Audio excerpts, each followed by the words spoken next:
murder Justin Cook, and we will wear his skin, and then we will become the new Justin Cook. It's the first words we really wanted you all to know.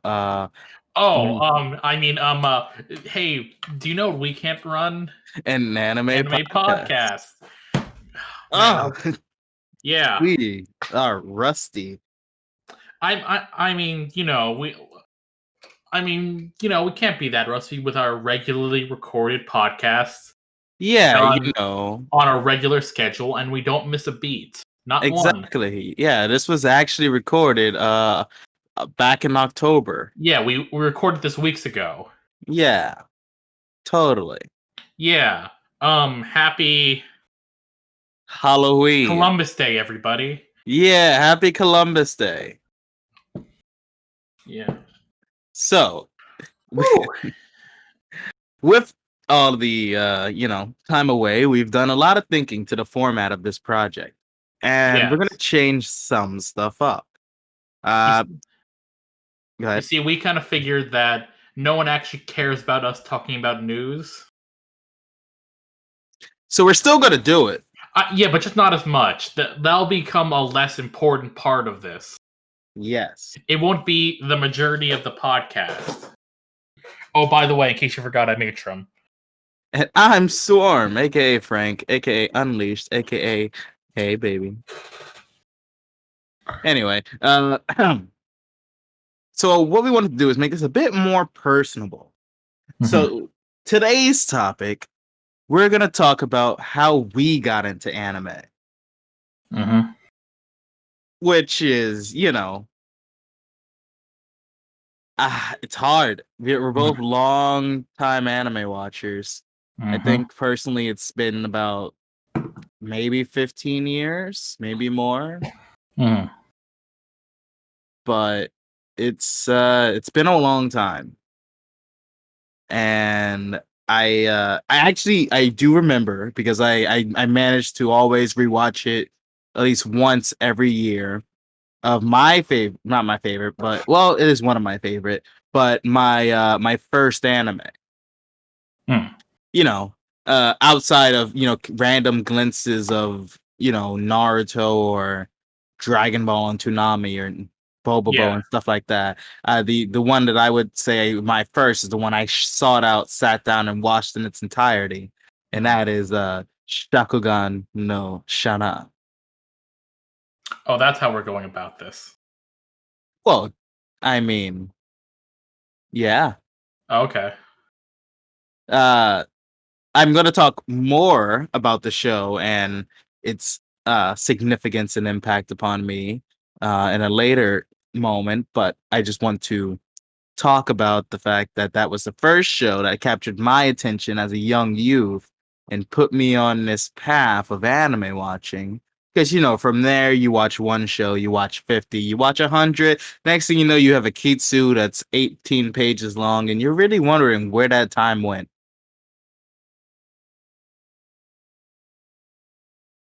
How about you? For me, well, so yeah, like you mentioned, there was when you're a child, there's a point where anime anime doesn't become anime until a certain point. When it starts off, things like Pokemon, the offhand like Saturday morning Digimon or Bakugan, and then it starts more developing once you get to the late night Toonami. That's where at your mind it hasn't yet processed to anime yet, and you haven't really become someone who's into anime and like at that point yet. But that's usually the gateway. I think for me, what really was the one that this is a really, really weird one. And I'm probably not going to talk about this show ever again. But what got me into anime was when I was younger, at our local library, there were DVDs, you could rent. And I was roughly 12-ish at the time. I was into, I watched a lot of Naruto. Mm. And my mom got me a DVD for a show called D and Angel. Oh. D and Angel was the show that kind of cemented the fact that this is different. This is the thing that isn't quite the same as cartoons. And I think that's the one that pushed me to look for other kind of things. Because again, like with Naruto and things, that at that period I didn't quite process that was different. That was made in a different Mm-hmm. country. Mm-hmm. Um, well, I mean, I did a little bit. I have Asian origins, so some of the stuff kind of I already knew, but like it kind of more processed the fact that specifically in Japan there was a different thing going on with cartoons, and that thing was anime. Mm-hmm. Because there was always a divide, but as a kid, you didn't really notice it. Yeah, Like, yeah. I think you didn't really notice too much differences between Power Rangers and Kamen Rider, Mhm. or your regular cartoons versus anime. Yeah. Whether I'm watching Tweety Bird or watching Beyblade, it all just felt like the same kind of show to me. Yeah, But it's when you get to that point, there's some kind of awakening period where you're watching a certain show where you're like, okay, this is an entirely different beast than what I was watching prior. yeah. I think what also made that transition a little weirder is so we're roughly the same age. Around when we were growing up, I think I would say we're roughly would have been like 13, 14ish. Things like Cartoon Network were experimenting with anime-esque things. Like like we have like things like Nickelodeon would have Avatar, and then Yeah. on Cartoon Network we would have things like the reboot of Thundercats, which was very anime inspired. Oh yeah, the 2011 reboot. Oh my Mhm. goodness. Yeah, and so things like that definitely, because those were American, and so that even that also made the transition from seeing anime something different weirder. Hmm. And there were even things from like way before that would look a little more, how do you say it, like just mature looking, Mhm. like Teen Titans for one had Yeah. used to look very just, I can't say anything but cool, just the hard edges and how gritty it kind of looked at a lot of times. Yeah, and then like it really comes down to what I think what really separated that at a young age that we don't really get as much in Western animation is very dynamic action and angles. And that's a thing that we just don't see enough. We don't see enough action shows, especially ones more directed toward teens. And even now in American cartoon, well, I mean, starting now in American cartoons, maybe like 3 years ago, we didn't have enough like even adult animation that wasn't just like gross out jokes or just depression. Yeah, it was. Yeah, it definitely took a lot to come out of that. I wouldn't say stigma, but Mhm.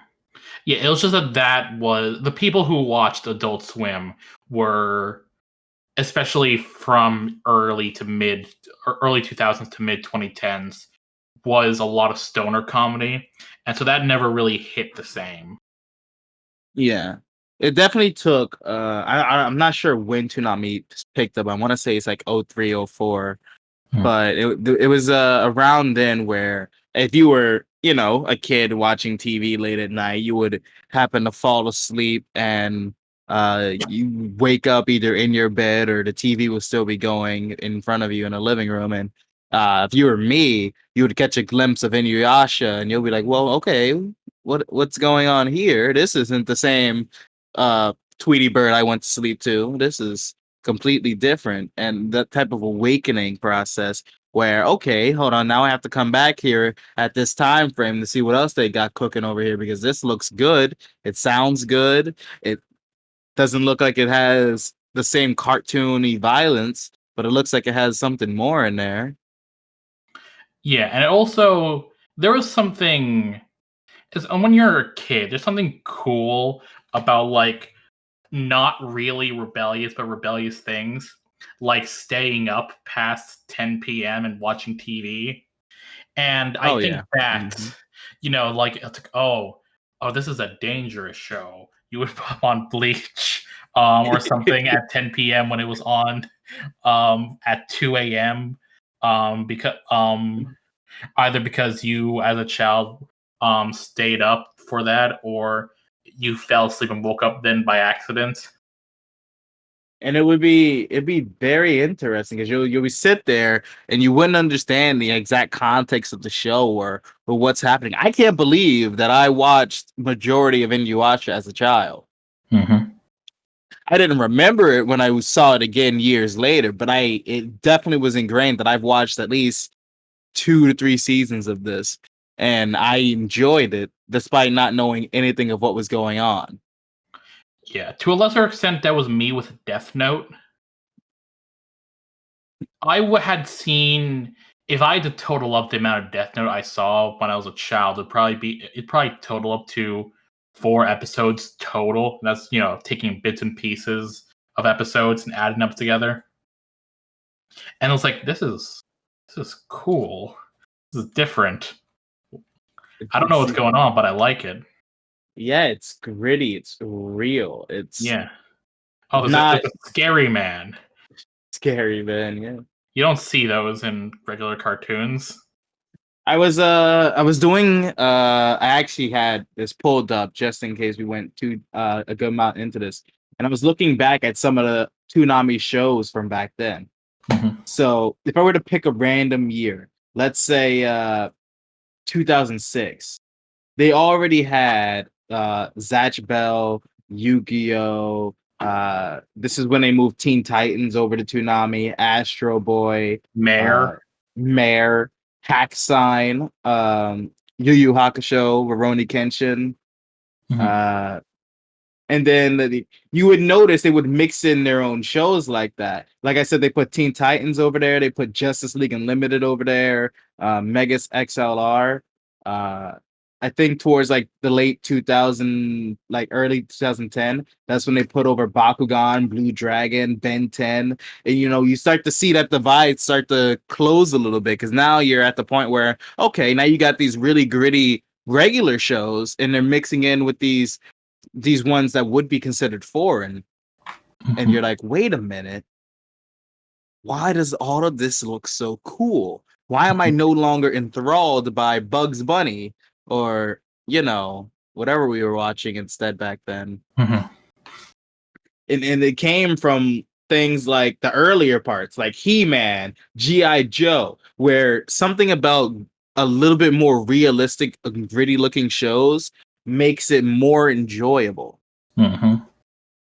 And I think it really comes when they started putting together things like Toonami and Jetix, where they would mix some of those shows that would fall into a more mature category and then mix it with anime.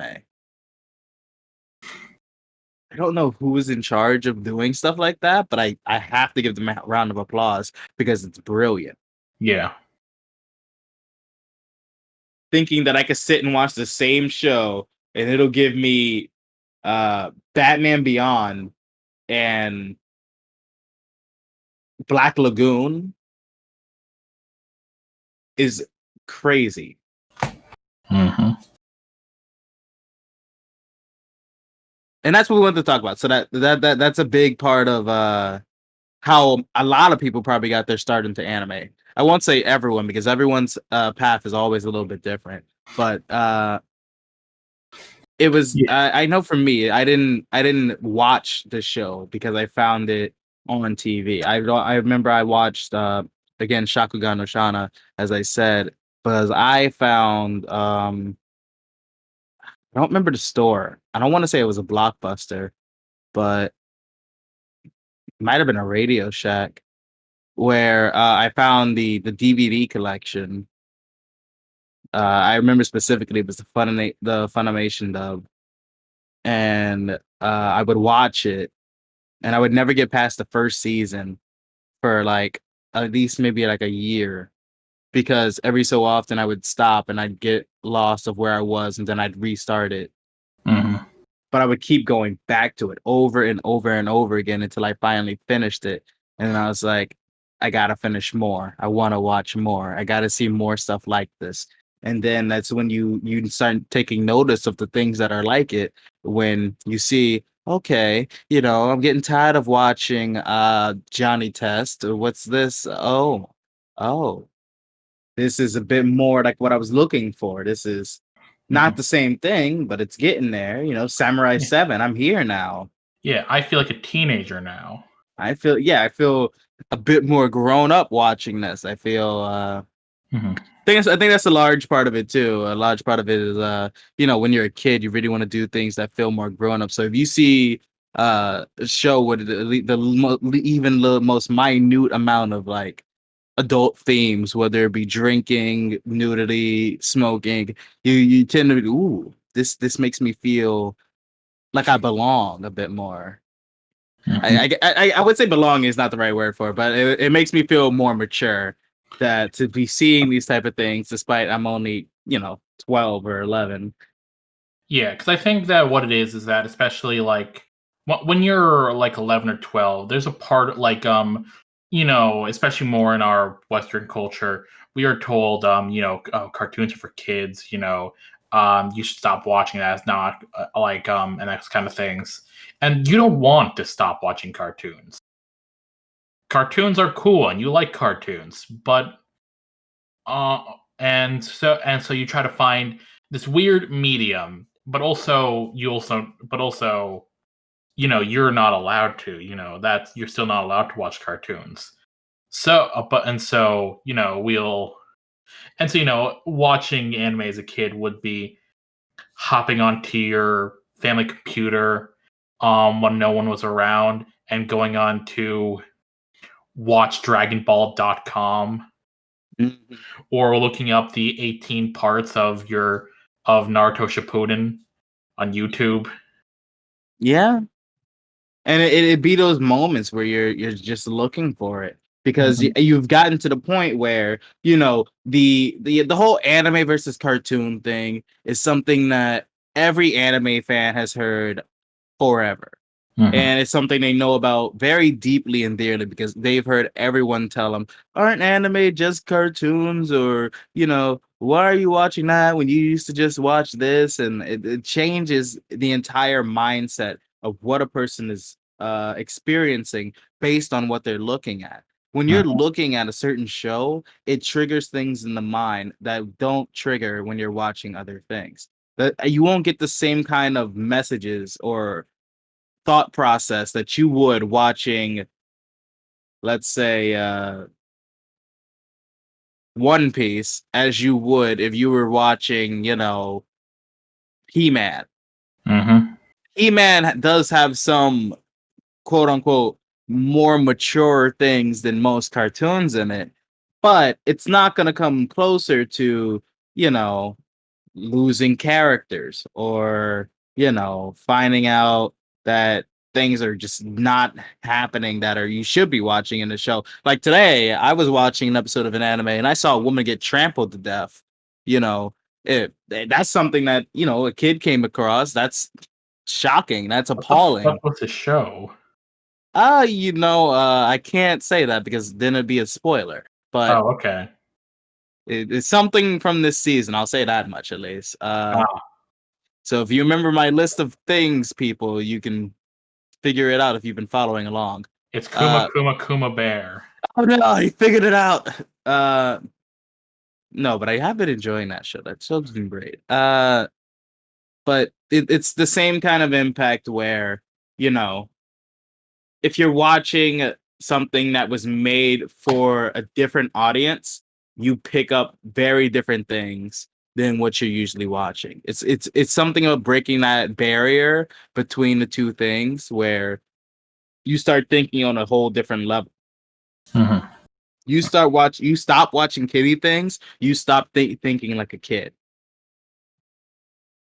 and that tends to people growing up a bit too fast for some parents' sake. And the shock, sadly, it's led to a lot of people being more depressed than they should be. But 'tis life and the curse of knowledge. Hmm. Like, I can't tell you the amount of times where I would my mother would be pissed at me because I had understood some adult themes such as like death and drugs and alcohol at around 10 to 12 Hmm. because I've been watching anime and these things came up, these things happened. I'm not proud to say that I knew about incest when I was like 8. I'm not gonna ask. I don't want to know. It just happened. It happened. I saw it and I was like, yeah, but I knew what it was now. And that's the thing. When you once you know about these things, it's dangerous because you never know how you're gonna react to it until you're already reacting. Mhm. Most people would think, it's normal to see this and think ill, but when you're a child, you're not really sure what to expect until you're already doing it. And it's a very scary thing sometimes where there's always, you would think there would be an advisory to if you're watching an anime, what you should be seeing and what you shouldn't be seeing. But if you're there and you're already watching, you have a 0.02% chance of turning it off unless you just don't like the show. Mhm. And that's where I think the biggest, if there was one, the biggest issue with getting into anime young would lie is trying to find anime that sticks to an age range, which there are a lot of anime that are, you can argue, are kid friendly, and there are a lot where you can just say they're not bad for you if you were a kid, or they won't introduce anything that is questionable. Yeah, again, that's where things like Digimon and Pokemon come in.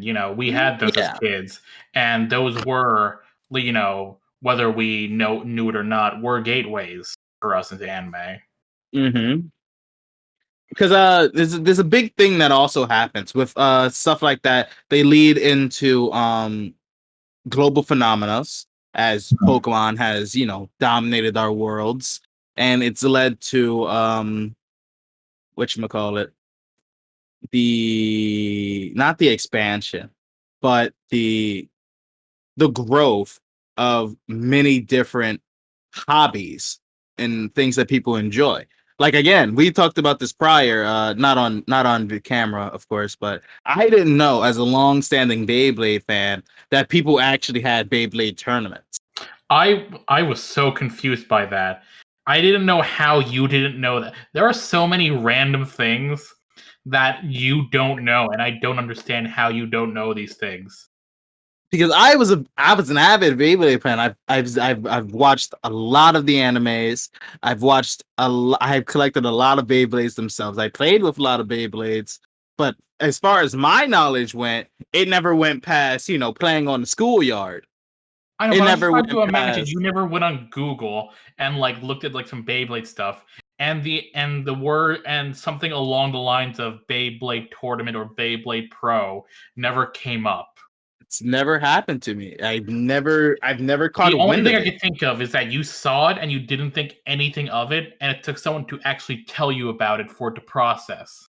It could have been, but that was something recent. That was 20 odd years of being a Beyblade fan, and I had just found out there were tournaments. Yeah, Like, my life could have been different, from I me, a could, person who hasn't seen an entire season of Beyblade, and then I told him casually because I saw it in a YouTube video. and I was dumbfounded. My life could have been different. I could have been a Beyblade world champion, but here I am instead.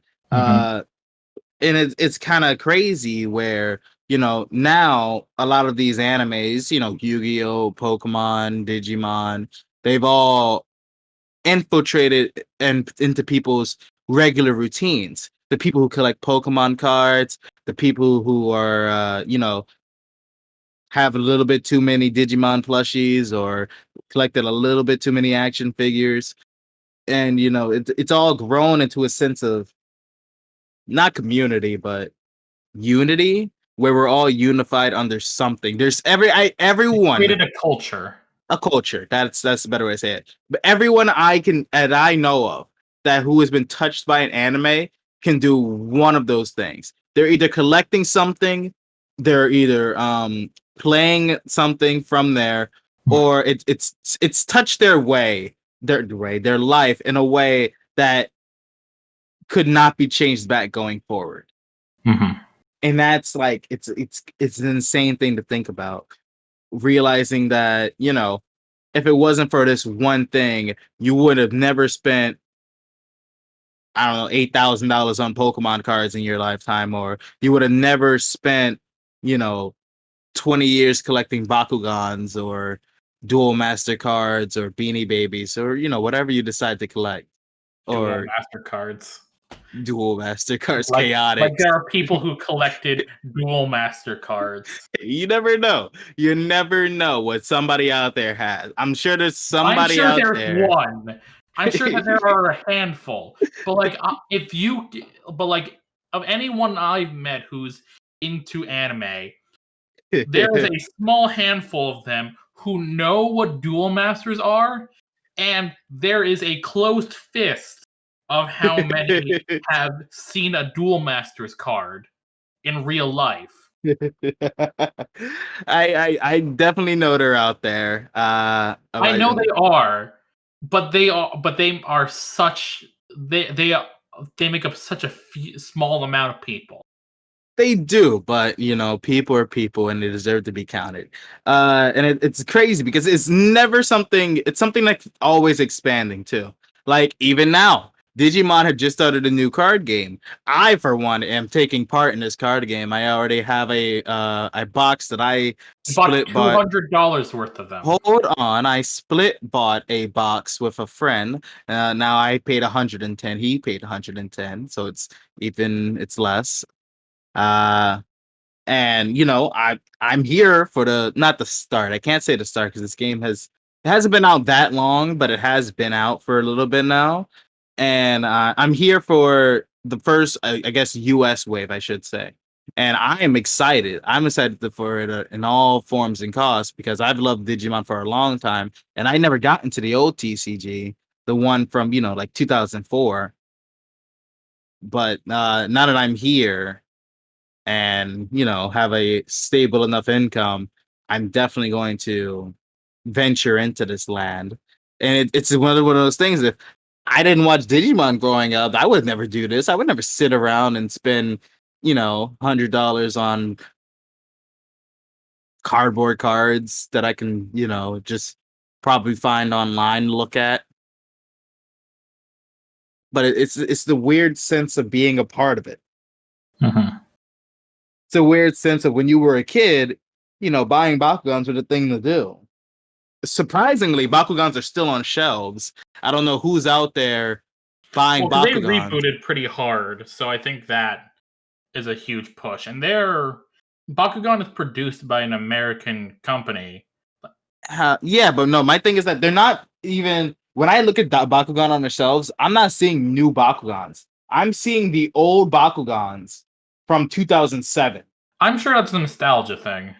Like I'll go around and then I'll see I'll look at go look at Yu cards, and they'll be re-releasing really really old Yu-Gi-Oh card packs that are actually worth nothing because they're being reprinted 20 years later. Yeah, but with They're card, there for those people who have that base nostalgia, despite the fact no one, basically a very, very small minority of people who watch anime still watch the Yu-Gi-Oh anime. yeah, Same I thing mean, Yu-Gi-Oh sevens. that no one watches. You're right. Yeah, I mean, I gave it a try. It just wasn't for me. Uh, Yeah, as a person who has watched every Yu-Gi-Oh anime up till now, I will never touch sevens. sound like me in the new Beyblade series, Sparkling. But it's I don't know. It's very interesting how nostalgia will trip up on you. Uh and it's also just I don't know how capitalized the market is with pushing for products like these. I know Dragon Ball has their card game going as well. And it's you would kind of think, why would you buy Dragon Ball Super cards? But I'm more people confused as to why card games are becoming a thing now, but it's I don't know, it's another one of those things where anime has such a weird effect on the world. You never know what exactly is going to take over next. yeah, I'm just trying But to figure out what was the push. What happened roughly in 2017 that a lot of card games started being pushed up again. I don't get it. Like I would again, say as a person who Pokemon. avidly follows card games, I do a lot of Yu-Gi-Oh. I don't know what happened in 2017 specifically where we have pushes for Dragon Ball card games, Naruto, I and would Digimon. say that's where people started to take notice of card games work. They Why? noticed Why Pokemon was still 2017? going. They noticed Yu-Gi-Oh was still going. Because 2017, or at least 2015 upward, was a year of like reboots. It was a year where they were pushing out older versions of shows and really trying to milk a lot of nostalgia for things. But why physical card games? It's the year 2017. We were at the peak of CCGs. We had like things like Shadowverse were coming out, and a lot of other CCGs were at their peak. Why in 2017 did they decide physical cards is what we're trying to do now? I don't get it. Because they realized that it worked. They realized that it still was standing. A lot of people thought that But why didn't a they make lot a of CCG? because they thought a lot of card games would go the dual masters route, where it'll be cool for 5 seconds and then die out. Pokemon's TCG has been going for 20 odd years, What does and that do with anything though?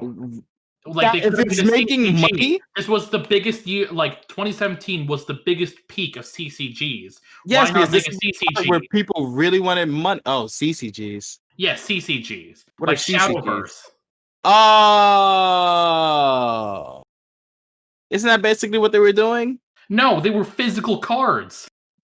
I mean, yeah, but I guess 2017 was the year of like Hearthstone and stuff like that. So that would explain why Shadowverse and other things started pushing forth on that Exactly. the So I'm TCG wondering, front. and and But I'm talking about anime-based from a mobile games were TCG having a front. huge put. No, that's what I'm getting at. Why make a Ah, TCG in 2017 rather than a CCG when mobile games and CCGs were at a peak? That seemed like the market, especially in the Asian market. Mobile games have a huge, huge spike. I would say it's still for nostalgia. Like, But uh, it would make no. It would be the same thing if it's on your phone and then you can collect the card. there's a difference between holding it in your hand. No, but they had card games in the past and those failed. They Why not make? did. Yes. But in again, as I was talking about before, with 2015 to 2020, a lot of reboots and a lot of rebranding things that came out, and that was another time where people recognized that certain card games were still going. And following that kind of same mentality and market for it, if you could find a way to make it nostalgic, people would still go back to it. But that's again why CCG around 2016 would be around when Yu-Gi-Oh! Duel Links came out. Okay, Yu-Gi-Oh! Mm-hmm. Duel Links it was one of the like has more concurrent users than there are well-known TCG players, and that was an exclusive format for that game. Yeah, but they already had, their entire Yu-Gi-Oh! Physical card game market still shooting upward. No, but that only proves more that the CCG market is bigger. It is bigger, but I think you're comparing like, having either or when you could just have both. They didn't have both though. They have one. They have both though. They have Duel Links There and is they no have Digimon mobile game that anyone plays. Digimon mobile game. There is not one. Well, they're in development of one right now. Why didn't they make that years ago? Well, they just restarted the card game as well. The old card game died in like 2012, 2010. Yeah, but I know. Yeah, but I mean, think like around when like Cyber Sleuth came out, it would only make sense for something like that to come out around then. That seems like the biggest time to have something like that. I mean, Cyber Sleuth isn't that new though. Yeah, no, but that was roughly 2016, 2017. That's Cyber the Sleuth? exact. Yes. Yeah, because I'm thinking because that was around the year of that's like the time frame where I'm talking about where things were being rebranded and repackaged, and Cyber Sleuth was a whole different thing. Uh, the thing about that becomes like, if they just had a failure of a card game before, they don't want to hop immediately into something else, especially when they're working with a whole new format of the game now. Like the game now is not the game then. Yeah, no, but I'm not So even saying it has to be a CCG now. They should have just made a mobile game. I mean, I don't know. I think that was still a time where a lot of people were finicky on if mobile games were actually going to last. That's not true. That was the biggest in the Asian market. Mobile games were huge, Well, the Asian market isn't the only demographic. but it's the one that they exist in. It's Digimon. Digimon has a big West market too. Yeah, but saying that you don't want to appeal to your Asian market makes no sense. Well, not that Pokemon you Go came don't. out, so it would have been the time to do it. Pokemon Go is. Do we count that as A the mobile game, same yeah. kind of? Well, not as a mobile game, but in the same realm of conversation as CCGs. But to an extent, yes. It's all about that new digital format and Because how people are embracing that. the thing about Pokemon Go and the reason why like two of the reasons why it's so big and popular was, it being on the phone, so it was easy for everyone, Mhm. and nostalgia. Yes, and that's exactly your argument for CCGs, TCGs. I think it would be harder for, someone to if Pokemon Go was a card game, I would have a quarter of the base it has.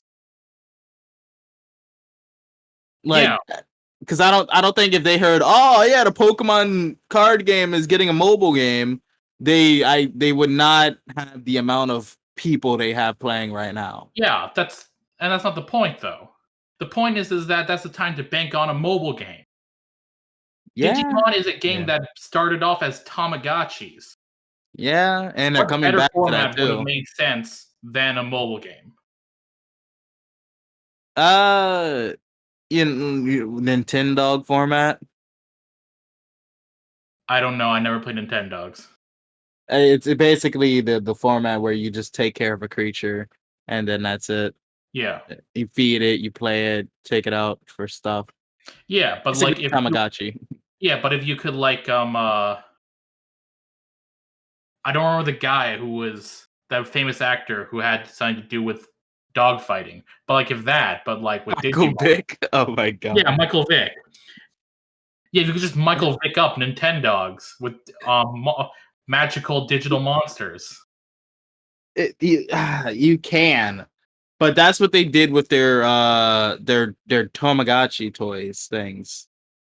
Because I was watching the rebirth. Because actually, a lot of people don't know this, but I just found this out. I think they just announced it yesterday.